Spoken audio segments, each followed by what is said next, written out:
Hey guys, Jonah here, back with a beer review and back with a Belgian beer um, from the Belgian box, which is a few months ago now. Unfortunately, there's nothing else about this brewery, which is a real shame because it's quite an interesting one. I've not actually heard of these guys before, but there is a story to be told. Um, the beer is called Tipsy Gold. Um, Hopefully that will focus on there. There we go. Tipsy Gold, and the brewery is the Herman Brother Brewery. Oud Gold. It is a 7.5% triple. Um, there we go.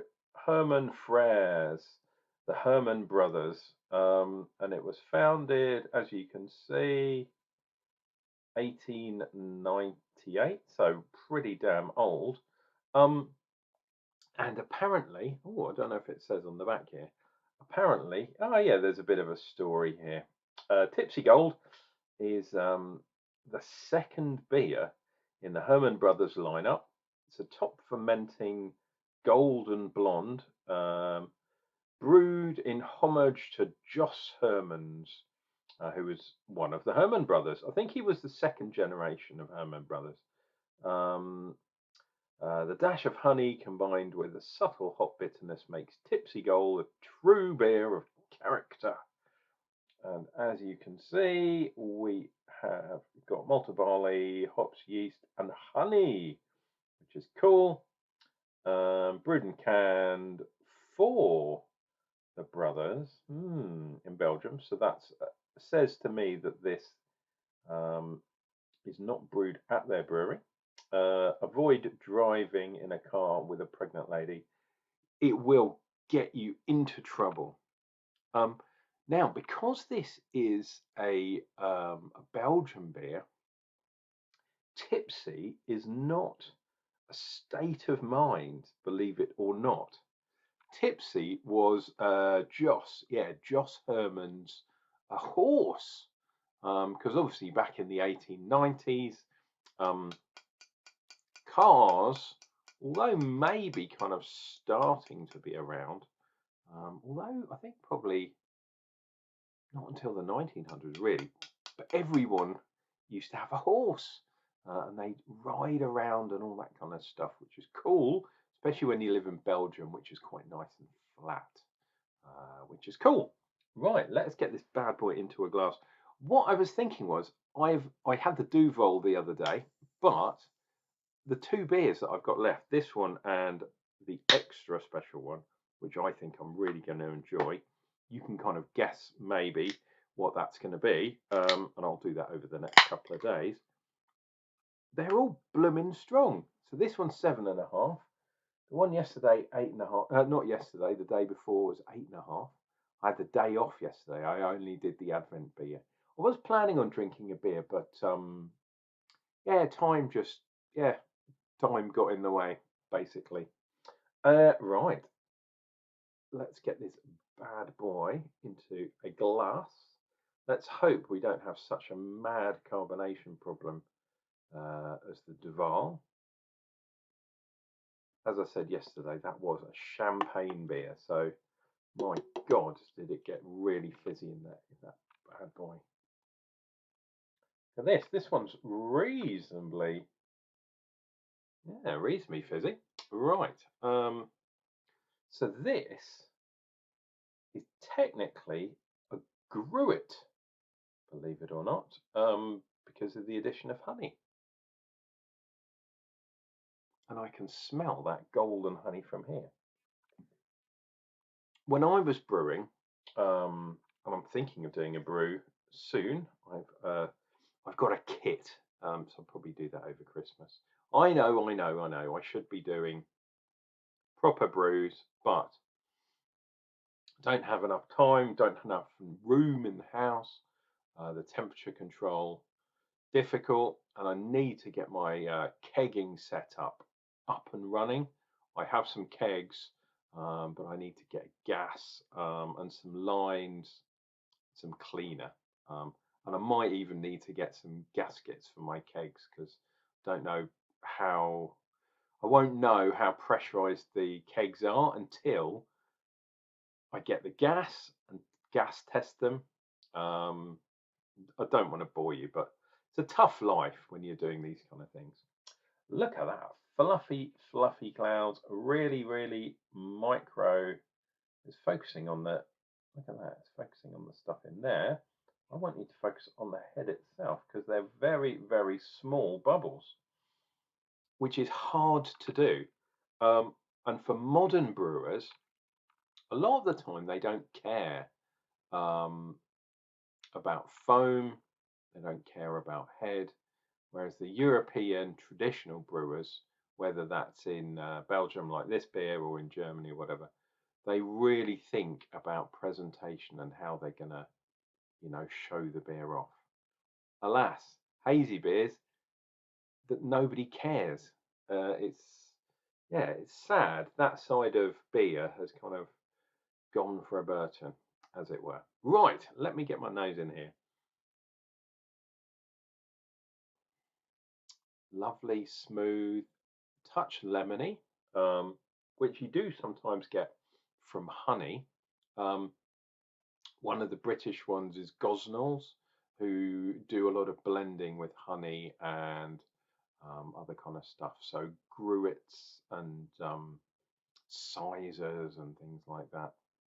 I tried my hand at that, and honey does impart its own flavour depending on what kind of honey, because it's obviously bees use flowers to make honey. Well, they should do. There are kind of industrial methods. Yes, even honey has been industrialized with liquid sugar mixed into liquid, but honey does not taste the same. Honey is quite expensive though. But it kind of strips some of the other flavors out, especially of beer. So you end up getting a more dry product. But for something like a triple or a golden ale, even a lager, stripping some of that flavor out, uh, predominantly to get a stronger kind of beer like this one. I'm not surprised that this is 7.5% if it's got honey in. Um, but you start to think about maybe stopping the ferment either by things like heat or putting something in. I know you don't really want to kill off the yeast, but you don't want it to go too dry. You've ever had a super dry mead? My God, it's like paint stripper. It strips so much out of the flavour of whatever it is. With a cider as well, you can end up with a spirit that's damn strong, like 10, maybe 12%, something like that, but not very flavourful. Swings and roundabouts, dear viewer. Anyway, I've been waxing lyrical, chin chin, and all that. That's got to be worth a like just listening to my dulcet tones. I hope you do anyway. Cheers.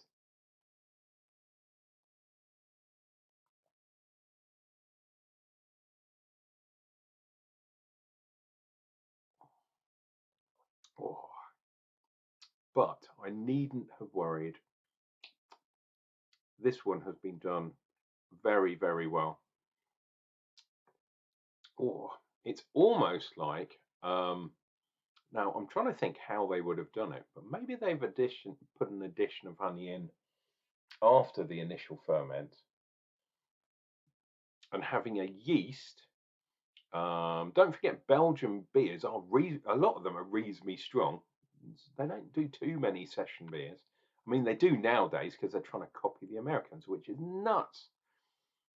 The Americans are trying to copy, you know, the lambic styles and the sour styles and the Belgian beers. And, if you've got some Belgian beers, Americans will pay a lot of money for those.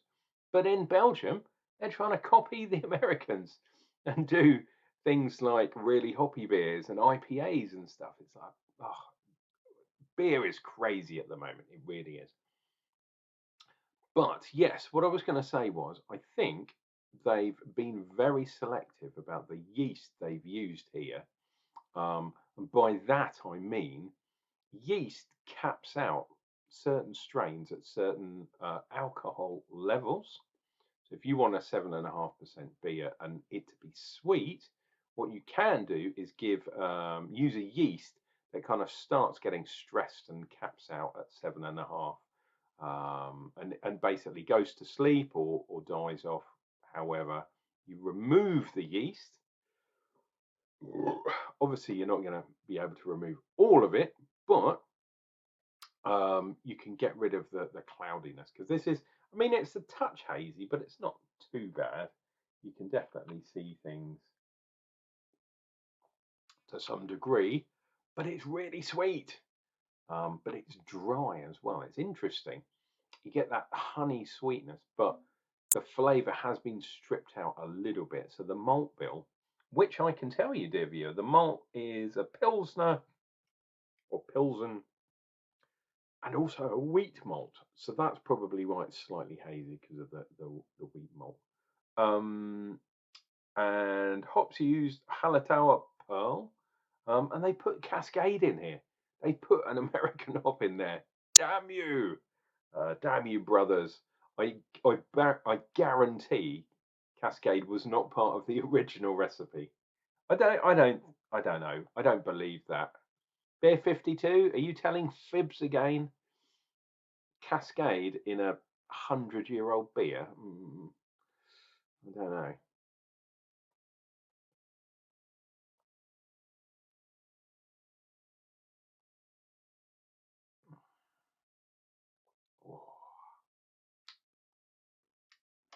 It's almost like you can taste the bees in this bad boy. Really liking that. It is to some degree a clean beer, as the Duval was, although that was ridiculously fizzy, carbonated. It's a champagne beer essentially. But yeah, the kind of the maltiness similar, although this is insanely sweeter. It's got that lovely honey thing going on. Nectar, shall we say? Yeah, honey. You can, when you put honey into a liquid, you can kind of taste. I don't know how you describe it. It's almost like you can taste the bee's wings or the bee's kind of fur. Um, it's really interesting. You get a sort of buzzy thing going on, and that's not just because it's a 7.5% beer. Yeah, I'm seeing if I can taste the Cascade. I mean, there's something going on. It's a generic hoppage. It's not very hoppy, put it that way. That's not what this beer is about. Similar, I guess, in a way to a lager, or something like that. Essentially, the hops are not paying. They're there for the bitterness, which is fair enough, but they're not playing top fiddle, if you like, with the flavors. This is quite a neutral flavor. I guess so the honey can sing through, right? It's a honey beer, so why not? If it was a normal golden beer or triple in this case, itchy nose. My God, I don't know if you've noticed. I've been scratching my nose a lot lately. I seem to be getting things up my nose. Where was I going with it? The golden ales and the triples tend to be quite a bitter beer, but this one not so much. I think they backed off the hopping a little bit, purely so the honey itself can shine through.